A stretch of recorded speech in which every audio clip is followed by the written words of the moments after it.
Hi guys, welcome everybody to our next seminar. My name is Josh. I'm the Community Hub Coordinator here at the church. Some of you guys have heard me give this intro a lot of times now.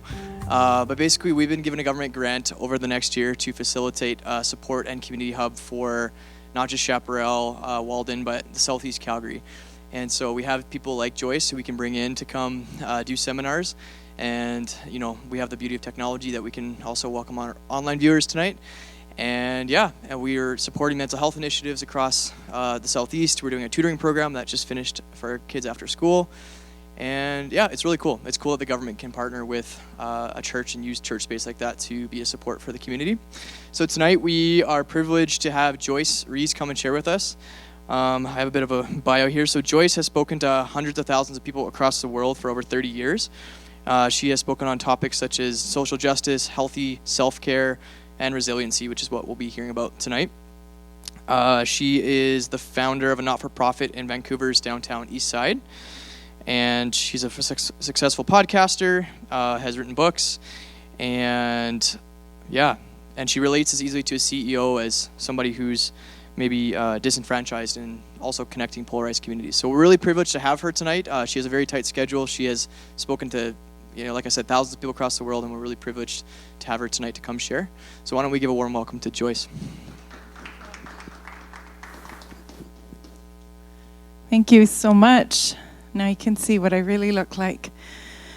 Oh, I am just thrilled, like Andrew was just saying, the privilege of being able to gather, to be able to learn together, and I do hope that it's a dialogue, and those that are tuning in online would invite and welcome them to engage their good brains and have some time for a little bit of Q&A at the end.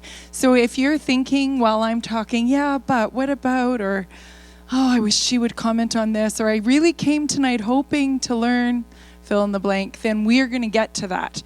And you don't have to worry that you could ask the wrong question.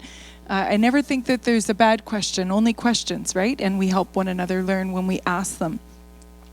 I'm thrilled to be able to bring support. I love what Josh said about churches in partnership with communities to bring additional support. Certainly we need that in a season where we've been in a kind of societal crisis. Any kind of additional support that we can have is a gift. And for me, it's a privilege to be able to be here. I've been doing a bit of resiliency training at the Foothills Hospital, and I've been doing some resiliency training in the spring with the hematology department in partnership with the Leukemia and Lymphoma Society of Canada, and been training nurse educators throughout the city of Calgary. And for me, that's just a tremendous gift to be able to equip healthcare workers with resiliency. But tonight, I'm doing a little bit of a reframe, and I'm going to be talking about resilience as it applies to your own life, your home life, your family, and we'll find some different ways to get it on the ground. But basically, we're going to be exploring how we navigate a season such as the pandemic and its residual impacts on our everyday reality that we've all we've walked it out for 20 months. And even though I've gone around the room and I met all of you lovely folk that are here and I know your names, we haven't really had a chance to properly connect other than talking about the snow coming tomorrow and getting those shovels ready, Andrew. But I wonder what your life feels like these days. And if you're anything like me or my family or my neighbors or my friends, you may have a feeling, it might not be all the time, it might come and go in waves, of just feeling like it's all too much. Maybe your work is up in the air, or you've had contracts suspended, or you have not enough customers or not enough hours, or the opposite. Your workload may have increased, like mine, with more expectation. You might have had to learn a whole whack of new technology. I was talking to Doug about tech and how he pivoted maybe a little bit in his career. I feel like I had to go through that pivot last spring. A year ago, when I had to learn how to teach more online than just in person, even though, of course, I prefer the in-person. So maybe you've had a lot of complexity, maybe with work from home orders, you found a different layer of stress to get everything done on top of what some are calling massive Zoom fatigue, which is a real thing when you have to do so much of your life in the digital world. So you might feel like your brain is addled from time to time or every dang day. And what about your kids or your grandkids? Remember in the spring of 2020 when they all came home for spring break and stayed home for 5 long months? Some of us may still have kids that are doing home learning. Those of us that are joining online may have even chosen to be home because you've got kids that you've got to get doing homework or put to bed, or help all day the next day with their learning. Some of us are really glad our kids went back to school. I'm one of them. I'm praying that I never have to try to manage my workload and their education at the same time again. I think students, those of us who have a shared life with youth or children, we would all recognize students have experienced profound isolation, learning challenges, and what I would call collective anxiety, like our society hasn't navigated in our lifetime. Mental health challenges we know have been steep, and kids needing additional care, both personal and professional, has increased right across the board. Add to all of this relational strain from the sheer volume of stresses we've been under, and any challenges already in the mix are exacerbated.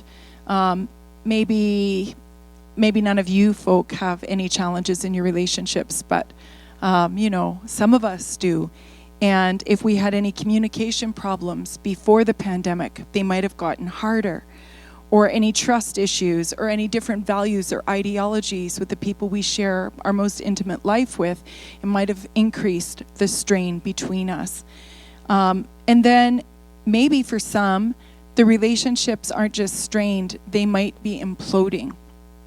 I don't know of a single person pretty much across the board that I talk to who hasn't had some form of relational challenge because of differing views on vaccination or public health restrictions or politics or more, fill in the blank, over these last 20 plus months. And if all of that isn't too much, some of us may have family members who are far away from us, that we are not able to visit and that we worry about and ache for their vulnerability.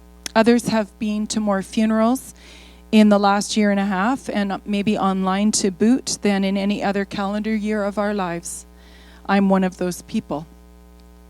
On top of all the work-related pressures and stresses and increased family challenges or inadequacies, we may be dealing with financial strain and relational unhealth. We may have also feelings of exhaustion that we can't always put into words.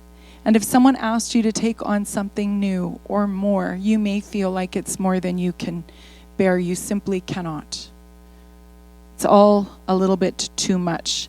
Now, I might have painted a really bleak picture, and those of you in the room might be like, well, not really. I feel fine. But there are people that will be tuning in online who will have some measure of this that really will connect. They'll go, yeah, that's me, that piece, that descriptor. It might not be all of it, but a portion of it that we go, yeah, I can identify, I relate. And it may be that, maybe not every day, but maybe some days, more than you used to experience, you climb into bed and think you feel like you've survived a war. There's just no more left in the tank.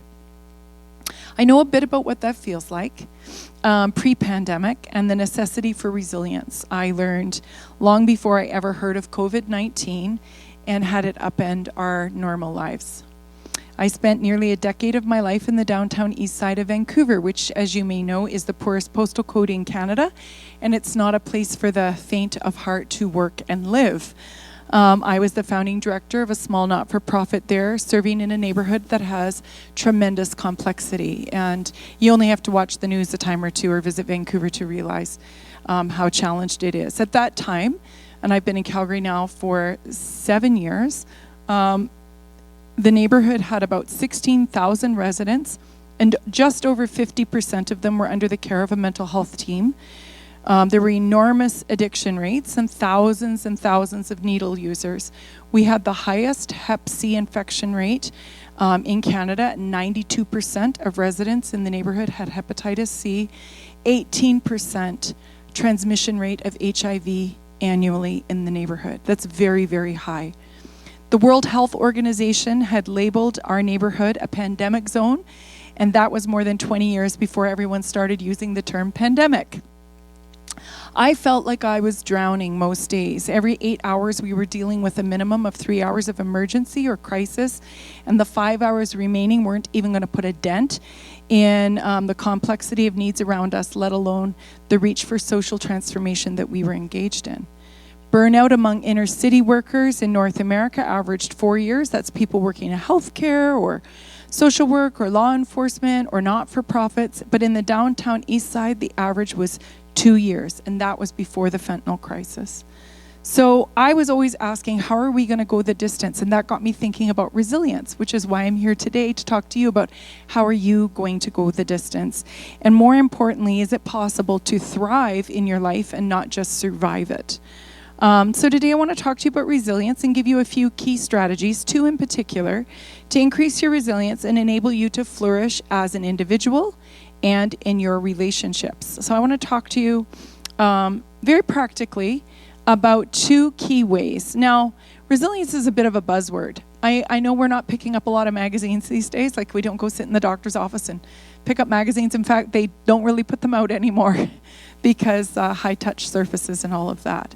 But if you were to pick up a magazine, or if you were to surf around maybe on social media, or even if you have an app that's like a news app or a magazine app, you'll find a lot of articles out there about resilience. It's a bit of a buzz.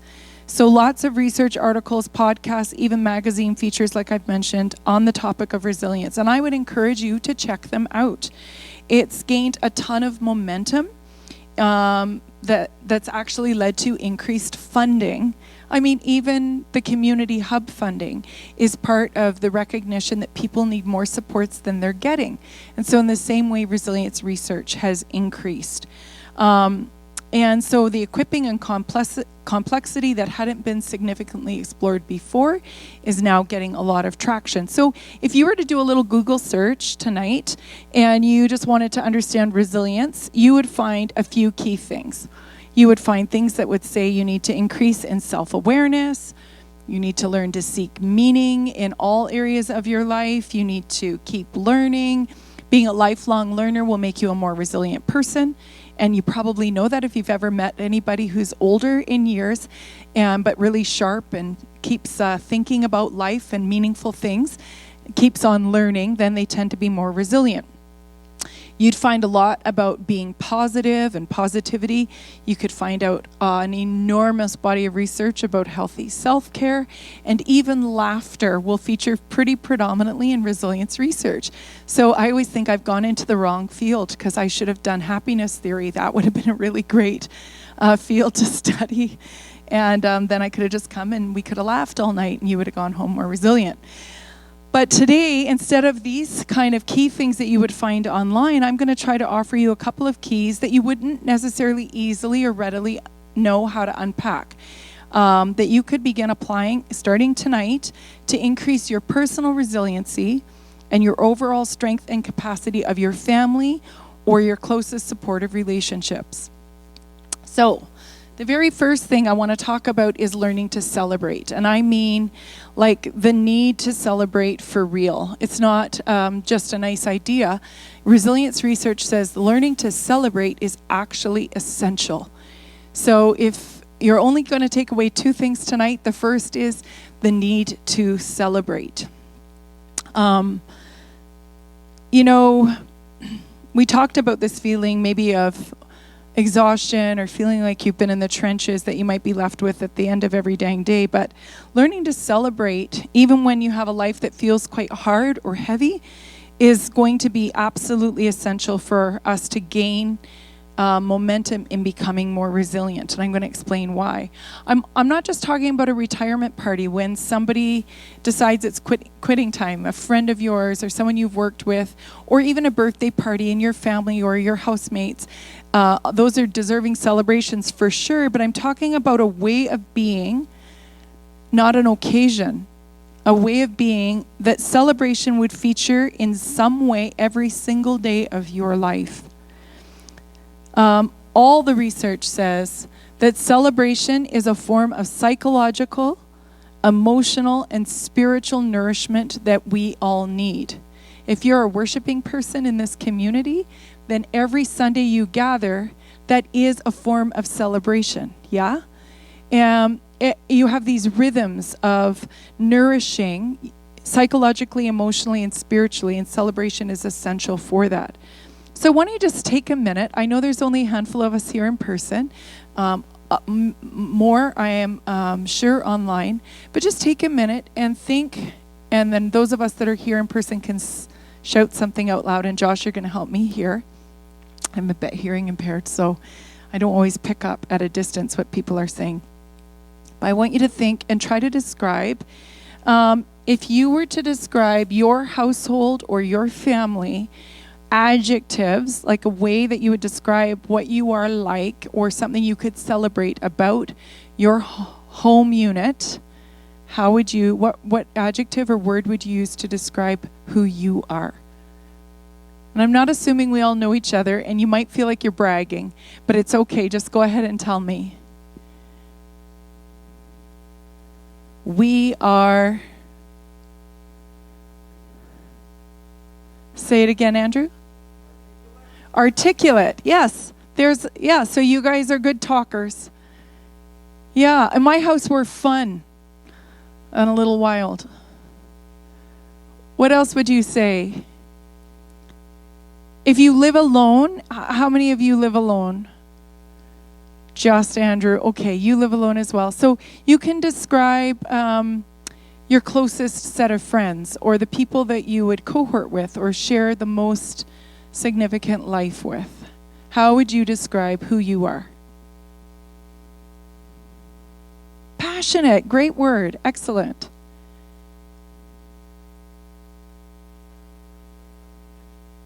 Yeah. Connected.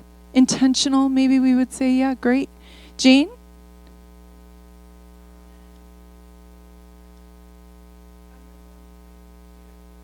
Yeah.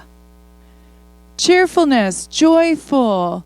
You got the bit of the party going on. Right. Excellent. Meaningful conversation. Yeah, you do life on a deep level. Wonderful. Pat, would you add anything? Happy, right. Content. Did you want to throw in any adjective or descriptor? No, it's okay. You don't have to. Okay, so we have just spent a few minutes or maybe a few seconds just celebrating, just naming some things we can recognize about the people that we do life with. I'm sure we all have some level of camaraderie with our closest people, whether that's family or friends, and hopefully we have social connections outside of our work life, or at least prior to the pandemic, that was part of what kept us going. It wasn't just the in-home relationships, it was out of the home. And that those are significant forms of celebration that we all need that have kind of taken a bit of a hit. But if you take it out of the occasions, the pub events or the birthday or retirement parties, and increased celebration as a part of your daily life, in your family or your friend circle or your home unit, your resilience will go up. So we're going to talk a little bit about how to increase celebration as a part of our daily life. Research shows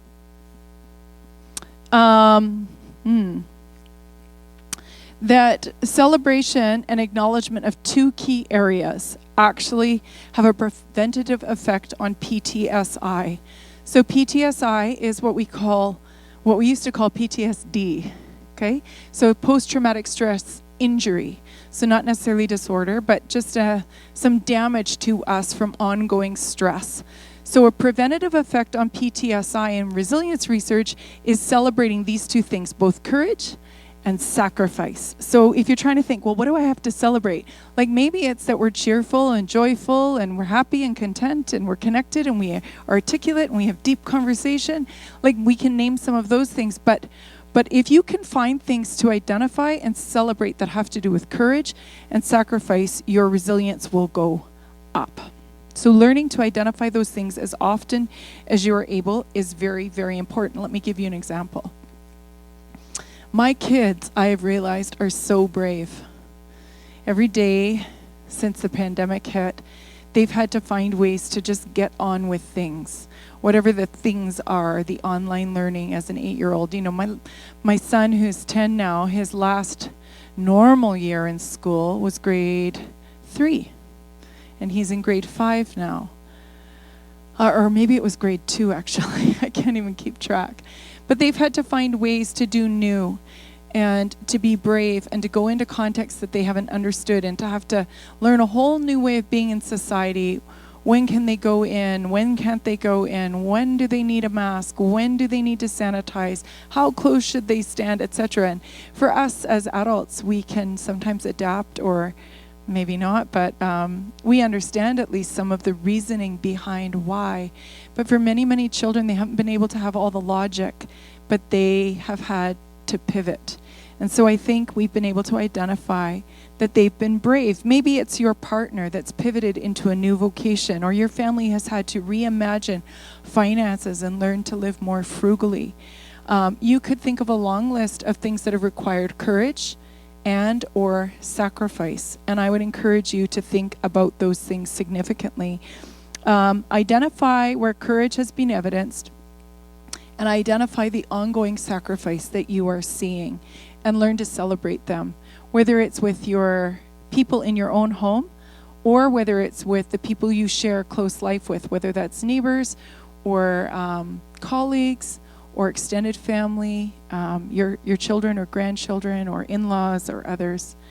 You have to also begin, in the context of naming them, you have to begin this practice of cultivating a habit of encouragement.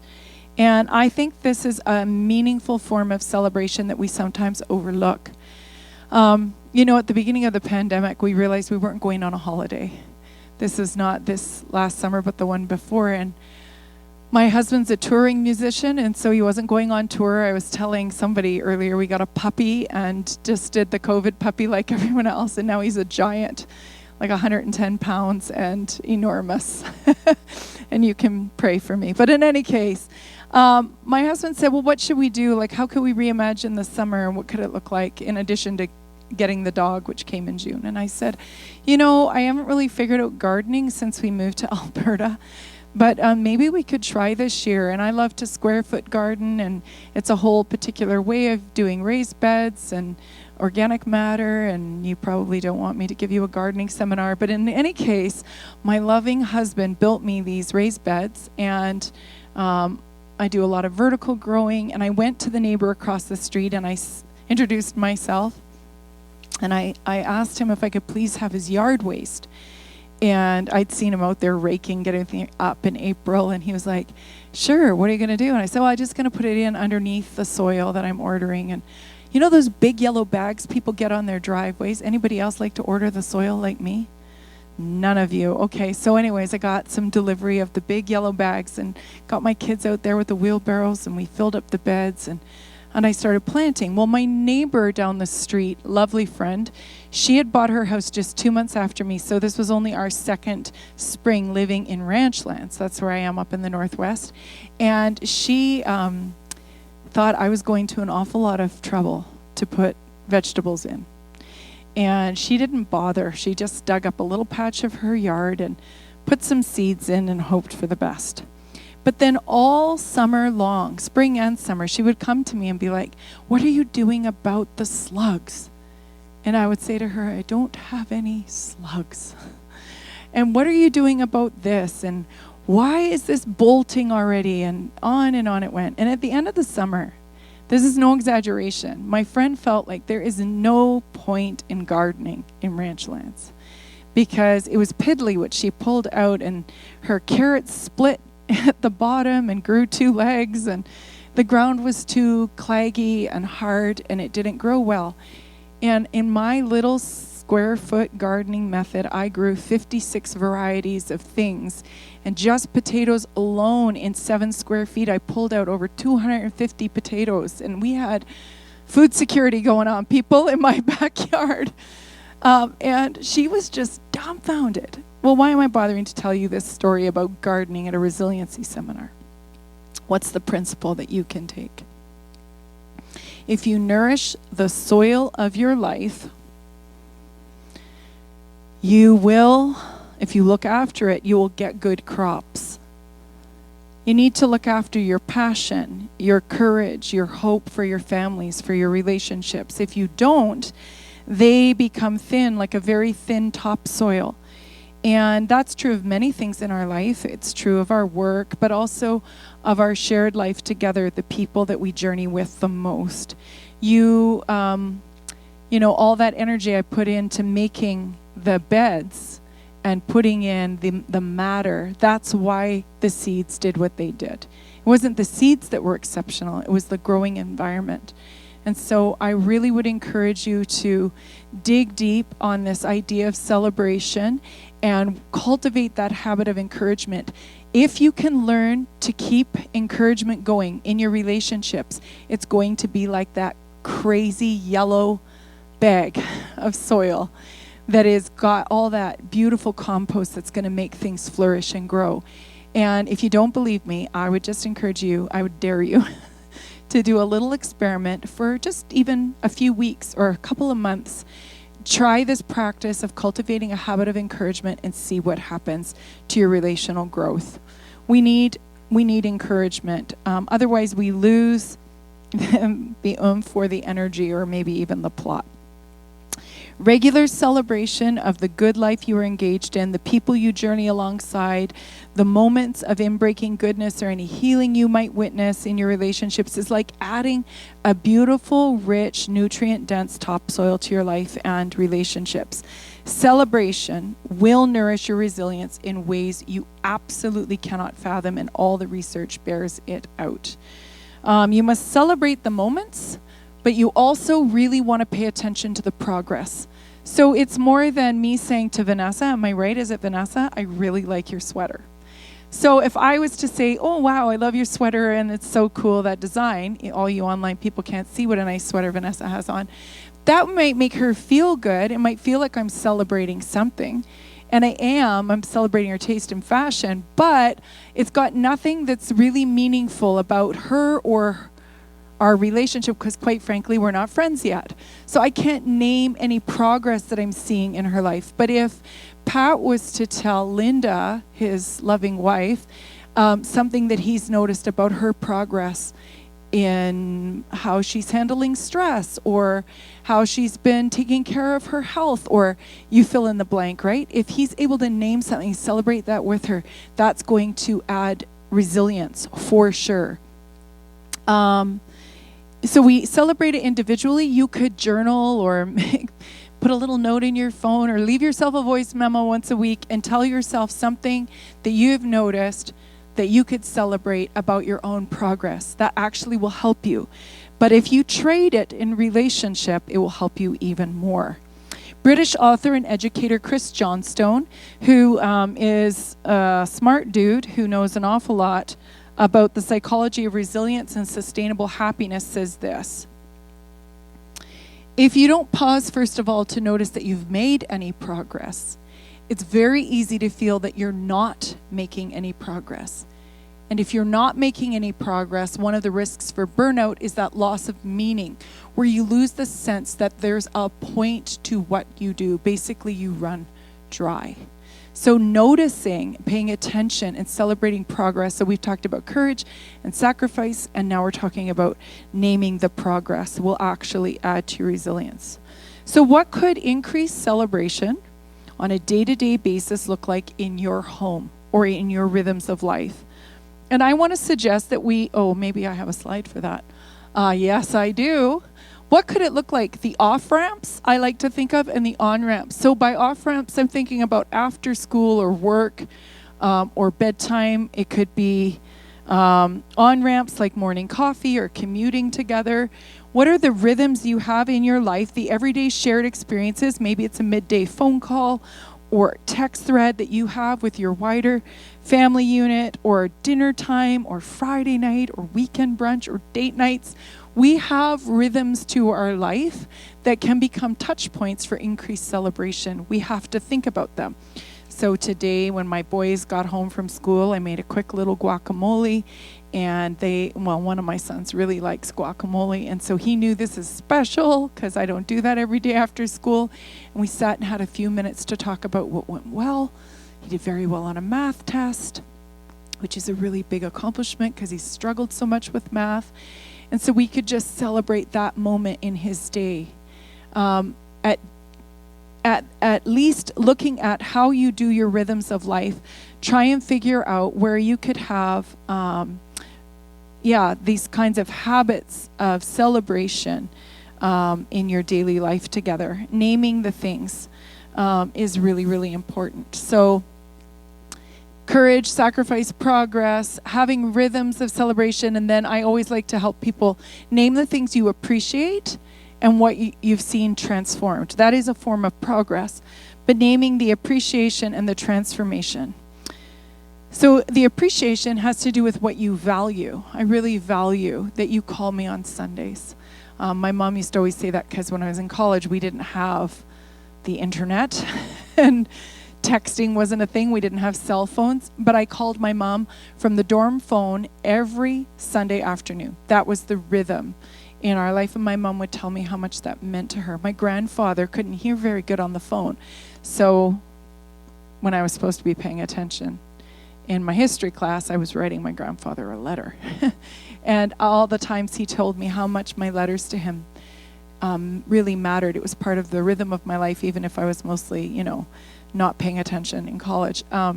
It was part of how I was appreciating and investing in relationship, and then they were telling me how much it meant to them. Obviously, there's a lot of decades since then, but the principle's still the same. Whether your relationships are close, like you live in the same home, or they're further away, it's your relationships that are going to make the most difference for your resiliency. And so what you want to do is name the things that you appreciate or value and what you see changing the success or the progress. I used to do this. I was 18 years in my vocation before I had children. So I did life with my housemates and with the people I worked with. And in the downtown east side, when I had a staffing team there, we had a lot of volunteers, over 100 volunteers, but I had a staffing team of 7. And all week long, I would keep little sticky notes on my desk, and I would just make a little note. I noticed this about Berto, or I noticed that about Tom, or I noticed this about Jane. I had a colleague named Jane, and I would put them on my desk or somewhere in my book.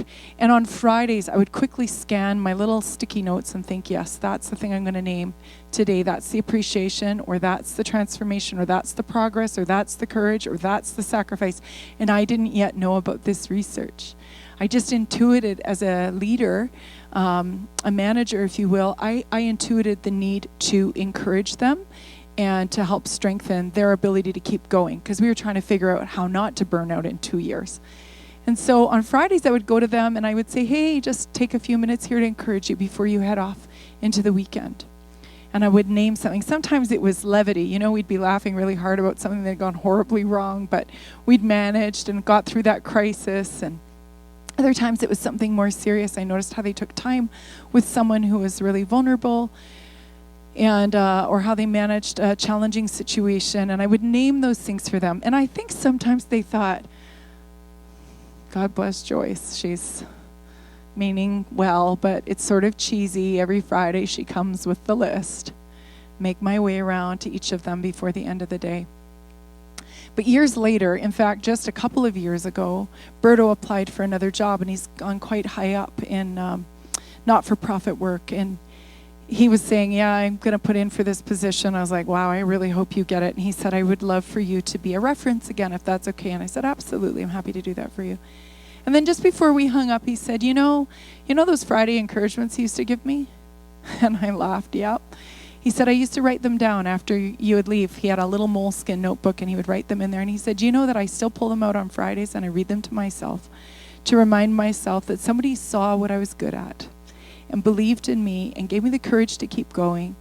And I think I attribute those humble Friday encouragements to why I still am in my vocation. You know how significant that was for me? It's like, I'm not telling you that to like pat me on the back, but just to realize it actually really matters that we tell people what we value, what we appreciate, what we see, what progress we notice, that we would offer this cultivating, this habit of encouragement will actually lead to great strength. I lived in a community house, like I mentioned, and it felt like a revolving door because everyone was getting married except for me. And so one after the other, off they'd go, and I'd get a few more housemates. And we just had a plan that every Thursday we'd have a big house dinner. And after dinner, we would take time to do something that is spiritual practice called the Examine, which you don't have to know the Examine to be able to do this, but we would give each other, we would name what gave us life in the previous week and what took life. Or another way to say it, what was our consolation, what was our desolation? A high and a low. What was life-giving, what was life-sucking? And we would light a candle, we'd have a minute of quiet and think about what it was, and then we'd name it. And every person could only take 1 minute. There was no unpacking it and explaining it and floods of tears about the desolation or great joy about the consolation. We just named them quietly around the table for each other. And that actually helped us so significantly that when I became a mom and my kids started growing up, we have almost that identical practice every night at dinner. It's not even just once a week. It's like, what's the high-low from the day? And my 10-year-old is very verbose, and he wants to tell us all the things. But trying to figure out what's giving you life and what's taking life from you helps us keep our hearts connected and increases our resilience.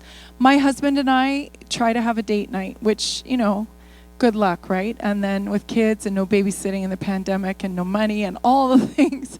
But we're just saying to each other, we're still going to make this a habit on Wednesdays, even if it's just dancing in the kitchen or watching a movie together or making a special drink or something. We're trying to have time together, and we're telling each other something of our celebration. What are we celebrating in our marriage? Naming the things, leaning into them, acknowledging them. And also sometimes the desolations, our anger or frustration or our grief isn't necessarily overlooked or repressed when you have that rhythm. You can name the hard and the good.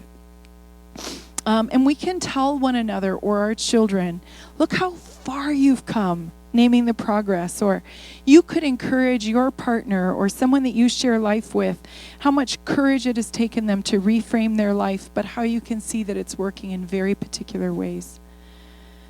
Can I tell you another story just for a minute? When I was in the downtown east side, we decided to hold a colleagues' lunch.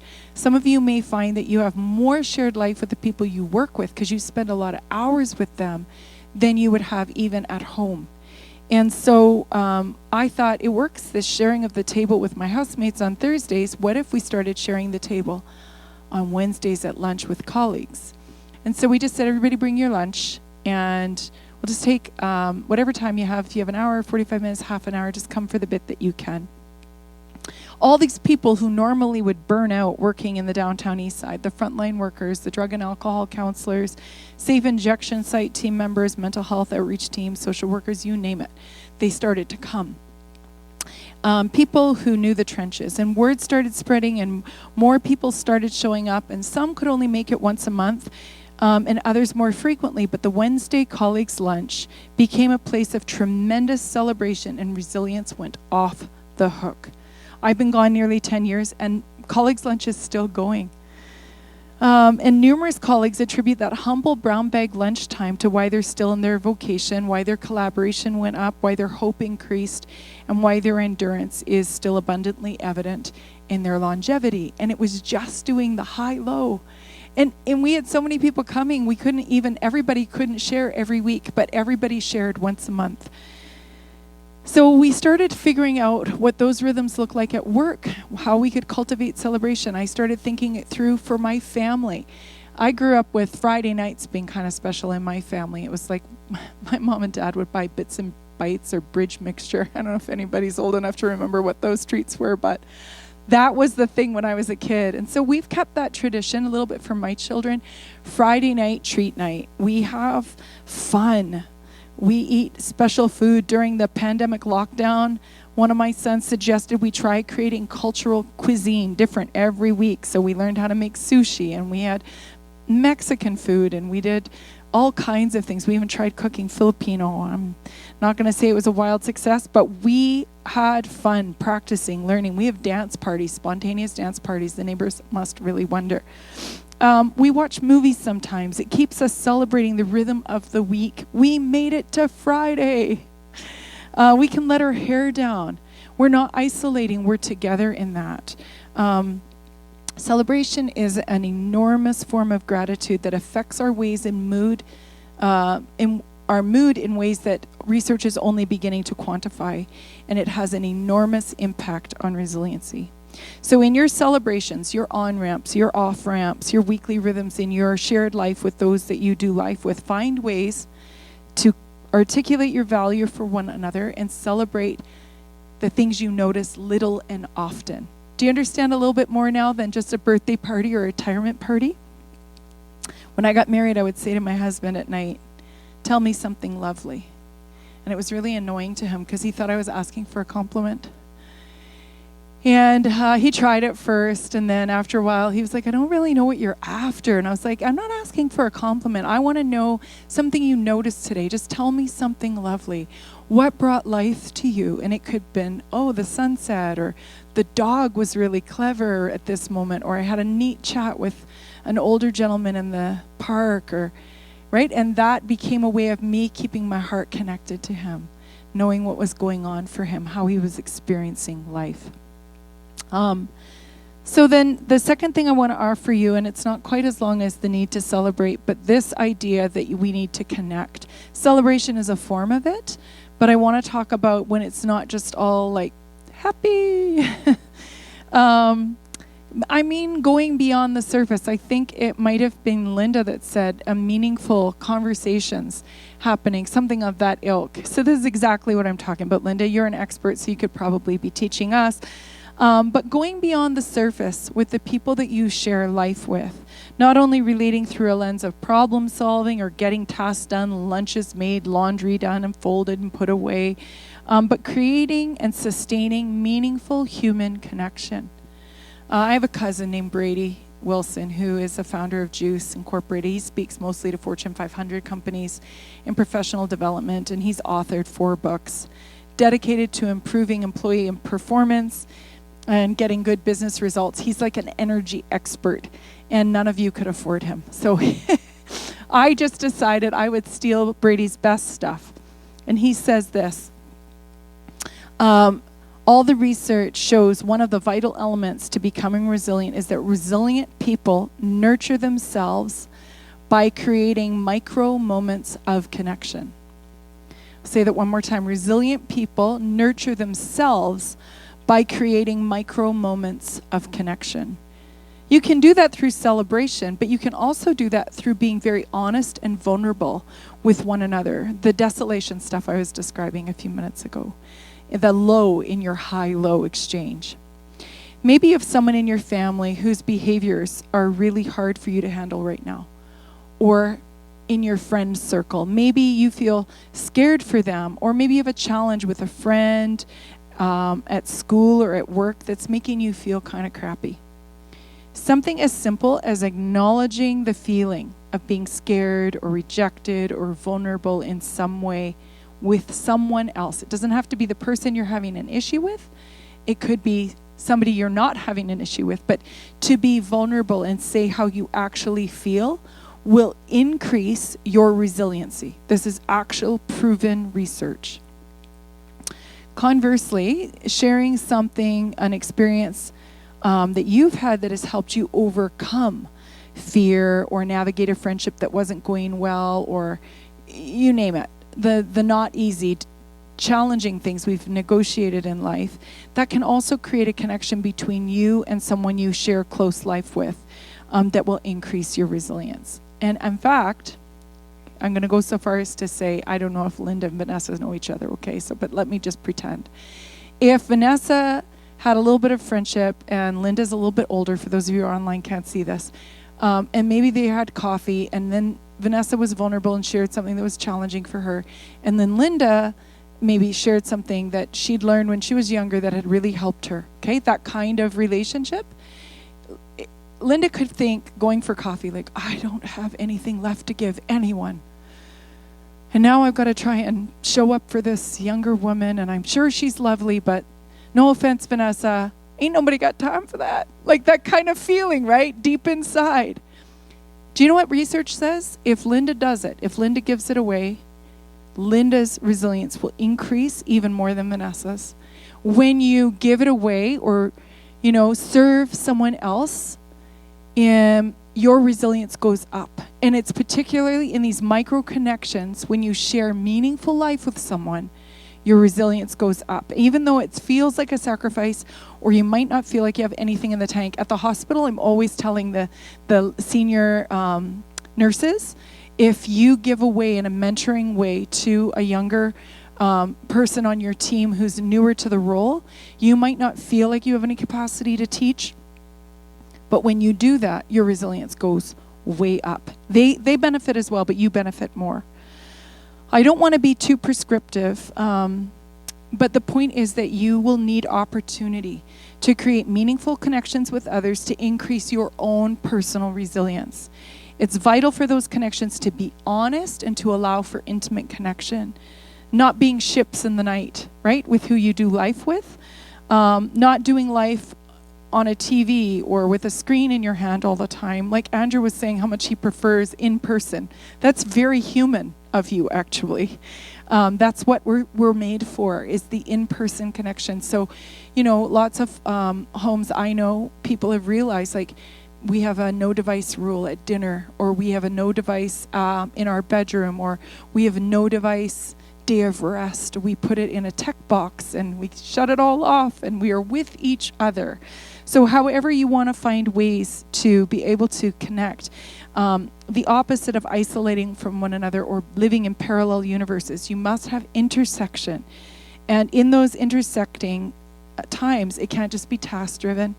There has to be moments for honest vulnerability that'll create these micro connections we all need, and in turn strengthen our resiliency. So in those on-ramp, off-ramps, those weekly rhythms, get your imagination going how you can do it. Maybe it's even just inviting a friend to go for coffee and to just every week have a little touch point, however we walk that out.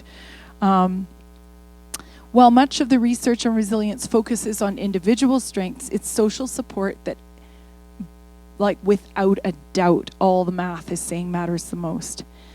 You might think it's easier when you're going through a hard time, just like pull yourself up by your bootstraps when you face adversity, but research suggests absolutely the opposite.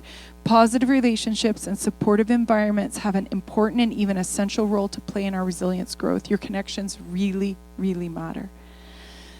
So find all the ways to pull out the wisdom from older ones to speak to younger ones in your family or your friend circle, not just practical skills, but the social, emotional, and psychological wisdom too. It's proven to increase that resilience we've talked about. So even if you feel tapped out, you can't keep giving to others, whether that's a teenager or a child in your family or your friend world, you want to keep doing that. Not just skill sets or wisdom that you've gained, but even a memory of when it was hard or an emotion you're currently experiencing, and it'll increase your resilience as well. The American Psych Association wrote an entire massive report on resilience, and you don't have to be bored and try to read it all. But they said that many studies showed the primary factor in resilience was having caring and supportive relationships within and outside the family. That's not a shock. But relationships that create love and trust, provide role models, and offer encouragement and reassurance help bolster a person's resilience. It's like proven, funded research. It actually works. And the last thing I want to encourage us with, and then if you have some questions or comments, I'd love to hear them, is to keep personhood in view.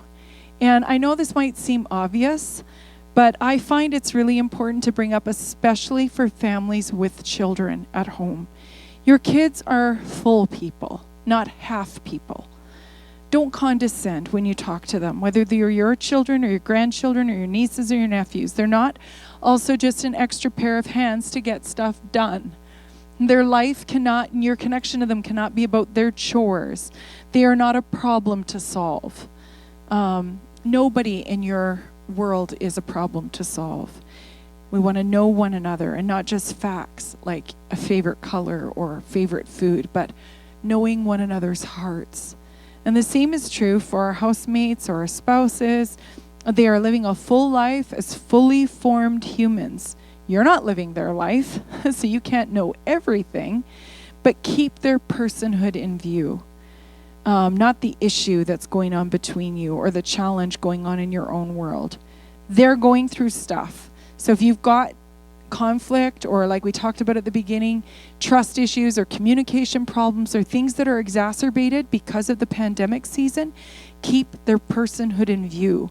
Their behaviors, and your behaviors quite frankly, are a reflection of your story or their story, right? Both past and present. Practice loving well, in other words.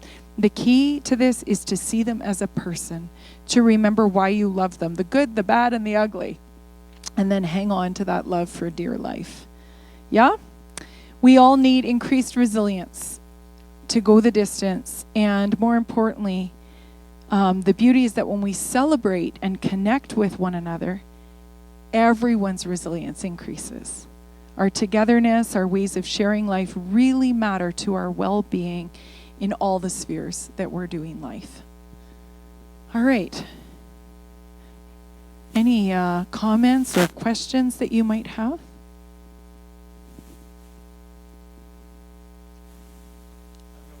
Go for it, Josh. Yeah. Yeah.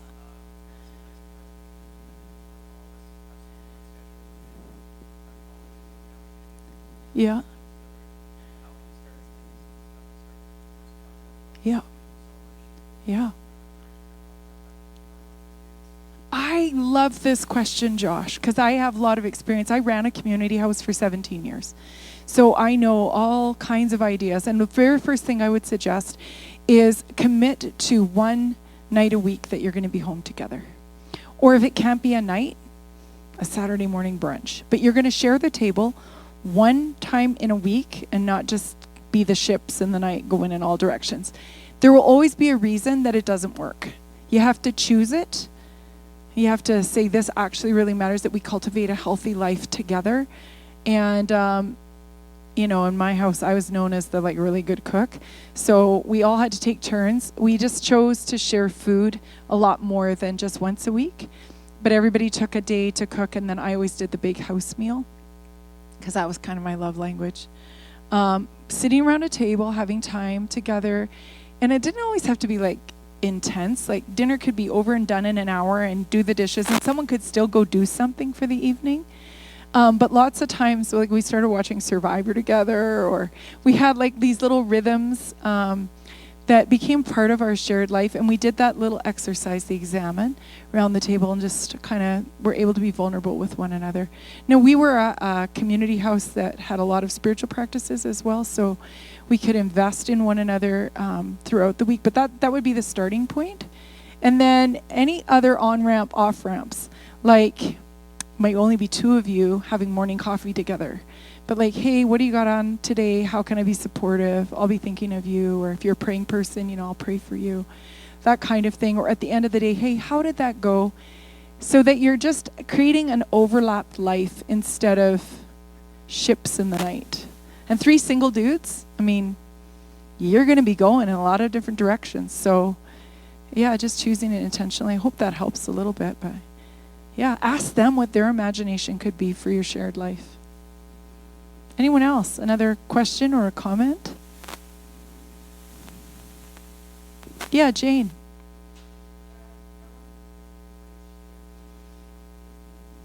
you're very welcome.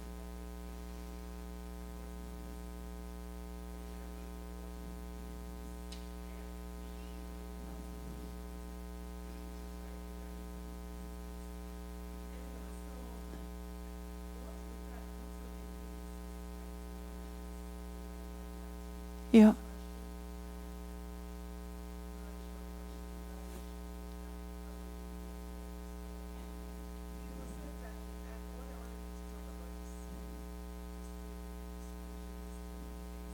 Yes. Okay, so can I recommend a book if you're interested? It looks like a children's book. It is not. It's amazing. It's called Sleeping with Bread.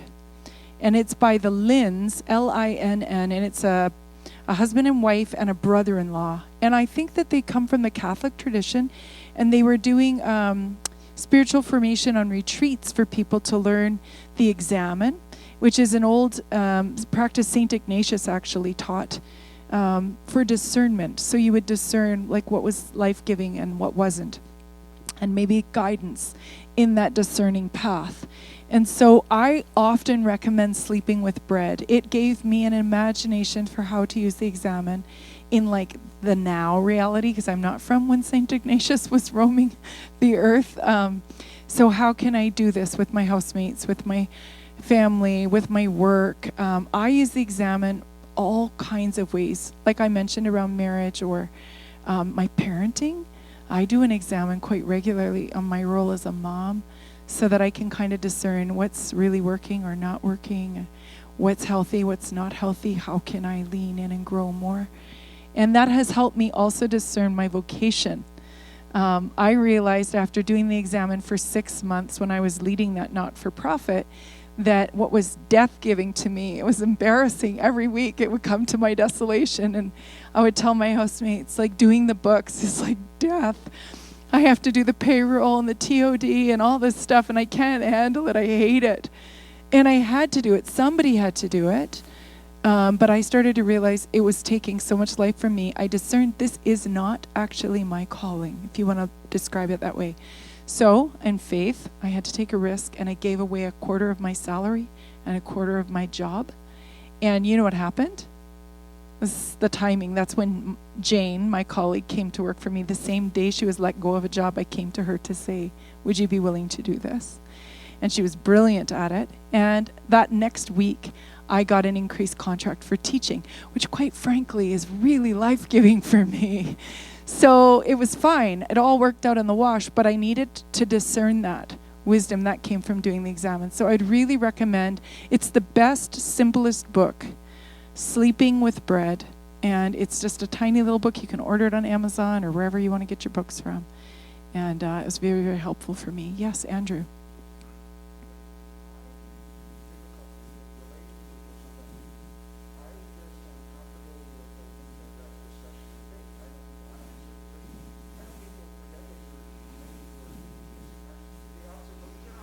Mm-hmm. Yeah. Yeah. Right. Yeah.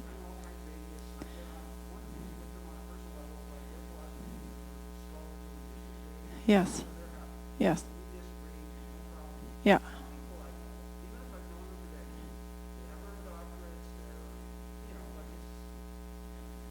They're educated people, yeah. Right.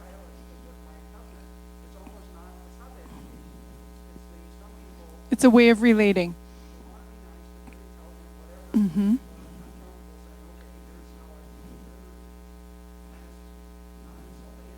Right. Right. Who don't want to debate. Sure.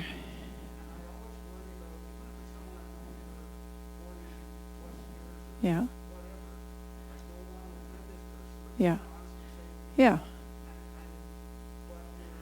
You're doing a dance. Okay. Yeah. So for the people online, I'm going to just translate Andrew's question because they probably couldn't hear you. So Andrew's asking, as a trained philosopher, he's happy to have debate and to hear someone else's point of view and to share his point of view, and that doesn't feel like negative conflict. But for other people, they experience any disagreement as negative, and he could have been friends with them for a very long time, but it could really damage relationship. And so how do I handle those kinds of dynamics in relationships is partly what you're asking. So my answer, Andrew, is simply this. I think that you pick the people that you have those kinds of way of relating, and I get it, because I understand philosophy as a discipline, and you've got a very bright mind, and it's how you have fun. You wouldn't have chosen that discipline if it didn't give you life, consolation, desolation. Andrew likes a good debate. But not everybody wants that, and most importantly, your relationships cannot all be through your head. There has to be relating through the heart, and that means it can't always be debate or direct. Sometimes it has to be vulnerable and risk-taking. So I would suggest, instead of, in any relationship where you know it could be off-putting to the other person, I would go a different tactic to build relationship. And I would be vulnerable in some way, share something that's been challenging for you, something that you're learning, something that's life-giving, something that's beautiful, just all those things we talked about, the celebrating, the micro connections, and find a way to do that and see if your relationship flourishes and increases. Even with people you've known a long time, if it's just head knowing, it won't be the heart connecting. So any way that you can increase that, it'll increase your resilience and it'll deepen your relationships. So it doesn't mean you can't have debate with some people, certainly. It's like, not everybody's going to get up at my house and have a dance party, right? Not everybody wants to dance. If someone came over and they didn't feel like dancing, we're not going to make them dance, right? We'd find another way to connect or to have joy or celebrate together. And I know that seems very different than debate, but you know what? You and I, we have a great love for debate. That is like one of my heart languages, but I've had to learn not everybody wants to go there. And for some people, quite frankly, even if they're well educated, it's not their wheelhouse, and it can make them feel small or alienated or something that you're not meaning to communicate. So finding other ways to relate is important. Yeah, it's a great question. Excellent question. Vanessa. Yeah.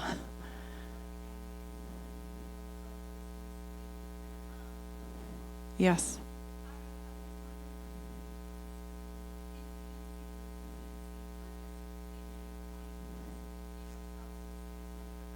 Yeah.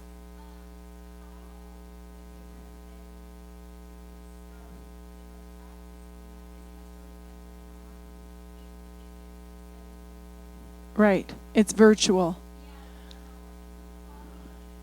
Yeah. Yeah. Yeah. Yeah. You're asking a really important question about self-care.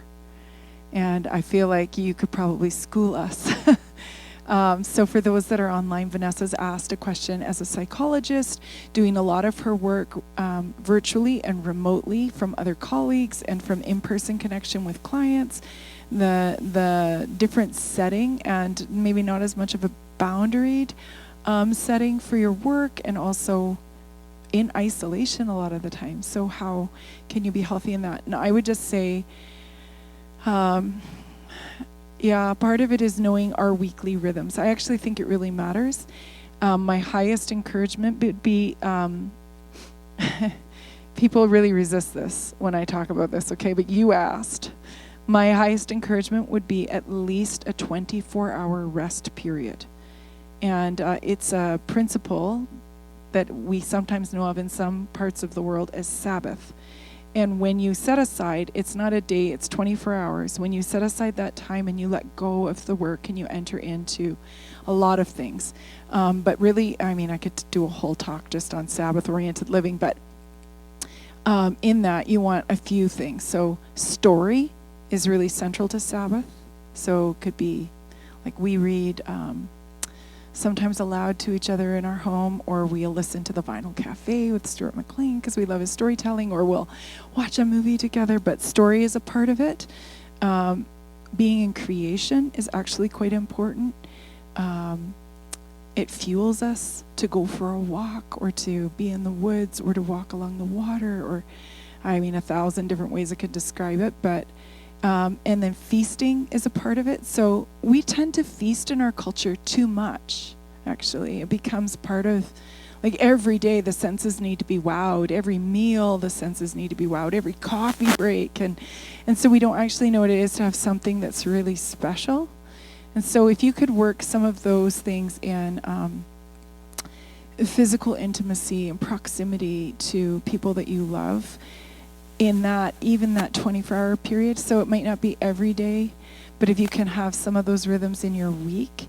And then I would say, again, just creating the on-ramp and the off-ramp. Even if you're working from home, like, don't just willy-nilly, like, let it all bleed and you have no sort of rhythm to your life, no set time, like, now I'm done and now I close the door on this, or I close the computer on that, but like, try to set some parameters for yourself, how many clients you see, how many things you would do after 6 o'clock, how many meetings you'd be willing to take first thing in the morning. Like, I spit of the pot calling the kettle black, okay? But I recognize I say yes to too much. And so my husband's taught me, like, whenever you say yes to something, you're saying no to something else. So before you give your yes, figure out what your no is. So if I say yes to one more thing, I'm saying no to tucking my son in. I'm saying no to having a date night with my husband and dancing in the kitchen, or I'm saying no to being able to be with my best friend because I gave it all away, right? And so I would try to create those things. And it sounds to me, Vanessa, my new friend, when you're giving all the time to clients and you're not having collegial connection, you probably need more person contact in person.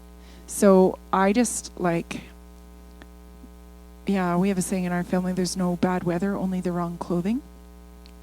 It's very British, and I'm married to a Brit. So we just get all the warm things on, but there's no day of the year that I can't meet somebody and go for a walk. So even with restrictions, even with whatever the challenges are, even with the long winters, find a way to be in person with somebody that really matters to you, and it will help fuel your own resiliency. So just prioritizing some of those rhythms. That was a long answer. Is it okay? I hope it helps. And I can make some recommendations as well if you're interested for reading. Should I be quiet now, Josh, or are we okay? I could take one or two more if anyone was burning. Yeah, Jane?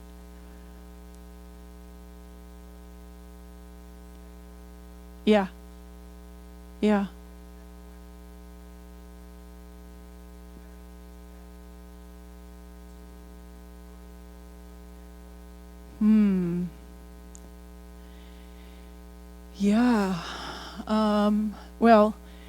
Yeah. Probably a sense of meaning in what I was doing and why I was engaged in the work I was engaged in. It's still the same thing, right? If you don't have a sense of meaning or purpose for why we do what we do, then you just want to hang up your hat and quit.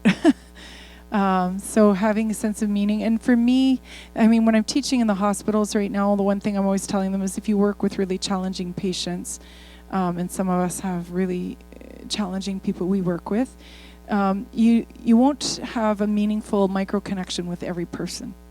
But in a year or in an 18-month cycle or maybe even longer, there'll be one person that you had a real breakthrough with, or that you had a micro connection with, or that their story will stay with you for your entire life. And I only needed a few of those out of the thousands I worked with to keep the fuel going. And I think that actually really matters. If there's futility and you never see any transformation, then we quit. But if there's not futility, you see some progress, some change, some transformation, some healing, some what I call inbreaking goodness, then you want to keep going with that. So that became very important for me to pay attention to, and not just sort of let it go by me, and to not have false expectations that I was going to have that with every single person that I worked with, or every single day was going to feel like some mountaintop experience. It will not, but you will have those moments, and that propels us to keep going. Yeah. It's a good question. Yeah, come on. It's all right.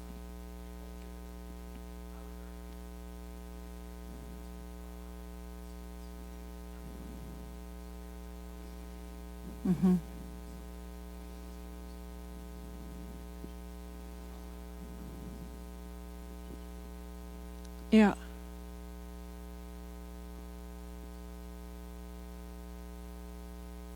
Yeah. Yeah, the mentoring, the giving away. Yeah. I think this is a good question Josh is asking about, if there's awkwardness or an alienation or maybe a different value. Like I think millennials and Gen Z, although I like to call them Gen Z because I'm a good Canadian, they might be looking for more of that than the generations above them are willing to give it. And I think two things, and you're probably not going to like my answer, but I'm going to give it to you anyways. I think it's an inflated expectation from the younger generation. I think there's an idealism that somebody will be able to mentor me. And honestly, I probably get asked to be someone's mentor at least weekly, maybe more. And I just go, oh my goodness, like what is this expectation, or what is the absence that makes them all the time be asking?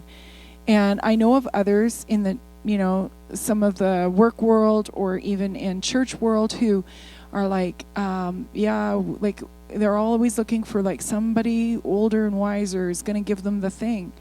And I don't think it is. I think it's an idealism. I also think there's a rejection because maybe the older generations recognize there's something not quite right there and they know they can't be that, or they feel like the expectation is more, so they say no to anything. And I think that that's not okay. So what I would say is this. Years ago, I went on a retreat, and a wiser fellow was talking about mentoring, and he had us write down on a piece of paper. So like do this exercise with anybody you can. Write down on a piece of paper all the people who have influenced you in your lifetime. And he named all the things like authors, speakers you've heard of, people that were older, wiser people that you had in your life for a short period. Maybe they died or they moved away, and you started writing down on this piece of paper, and you know what happened.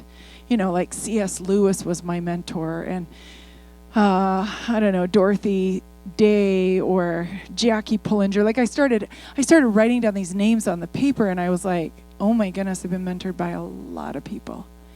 And when I had that lens and realized every book I read that influenced me, every podcast I listened to, every seminar I attended, every man or woman that deeply impacted me because of their good character or their investment in my life, that made me realize I was being mentored. It just wasn't a formal role or a title that one person needed to wear. And guess what? That relieved the pressure on any of those people to be that one thing in my life. But it didn't mean that they weren't contributing. And so I try to encourage my generation and older, I'm not old, but I'm old enough, that, 5 decades in, we should have something to give away. I don't know if you know who Henry Nouwen is, a pretty famous fellow. And he was at a retreat one time, and he was there to do a silent retreat at this retreat center, but when he arrived, a group of young adults recognized him. And they were like, oh my goodness, it's Henry Nouwen. And they went to him and said, Mr. Nouwen, would you please come and speak to our group? And he went to his spiritual director at the retreat, and he was like, I'm supposed to be here on a silent retreat, and they're asking me to talk, and I don't know what to do. And Jesus said, give to everyone who asks, and now what? And his director said to him, if you don't have something to say to a room full of 20-somethings at this stage in your life, you have a much bigger problem than I think. And so, of course, Nouwen anteed up and went and met with them and shared a little bit. And it didn't take life from him, it added life, right? And so I think sometimes we have to remember Nouwen and his example of like, he felt overwhelmed. I haven't prepared anything. I haven't written anything. I think that's rubbish. Like if somebody comes and they need something, they need some input, they need some wisdom, they need a cup of coffee, they need some encouragement, give it away. Like what I was saying earlier, that it'll add to your resilience actually. But if they have this false expectation that's going to put like, now you've got to run a program for mentoring, or you've got to be this Uber person, you got to have 20 people underneath you, and you've got to multiply yourself, and like that probably isn't going to work. So on both ends of the spectrum, we have to let each other have a little bit of slack and realize if you're younger, you are being mentored. All the learning you're ever doing is mentoring you. And if you're older, somebody influenced you, so give your influence to someone else. Long-winded answer again, Josh. All right, guys. Hey, I really enjoyed being with you, and I hope we have a chance to overlap again some point.